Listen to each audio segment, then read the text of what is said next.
6টা বাজে, এখনো ফেরার নাম নেই। আমার তো বাড়িতে চিন্তা হয় এরা সব বোঝে না।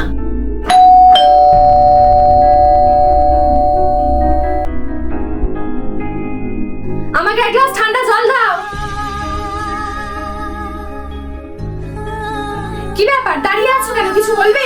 তোমার তো কলেজ অনেকক্ষণ আগে ছুটি হয়ে গেছে, তাহলে বাড়ি ফিরতে এত দেরি হলো কেন? আমার যা ইচ্ছে আমি তাই করব। কোথায় যাব, কখন ফিরবো সেটা কি তুমি ঠিক করে দেবে নাকি? যাও এখান থেকে। ভাই, এর আচরণটা দেখেছিস? এত বছর বিয়ে হয়েছে আমাদের, নিজেদের কোনো সন্তান নেওয়া হয়নি। কেন জানিস? তোদের ভালোবাসা কমে যায় বলে। তোমরা 3 ভাই বোন কি আরম্ভ করেছো? দোহাই, একটু চুপ করো। ও বড় হয়েছে, তাই সবটা জানা দরকার। দিয়া, তুই মায়ের সমান বৌদিকে কি জাদা বলছিস? বাবা মা অ্যাক্সিডেন্টে মারা যাওয়ার পরে এই বৌদি তোকে বুকে আঁকড়ে ধরে মানুষ করেছে, তুই কি ভুলে গেছিস? এত বছর পরে এসব কথা শুনতে আর ভালো লাগছে না। সরি বৌদি।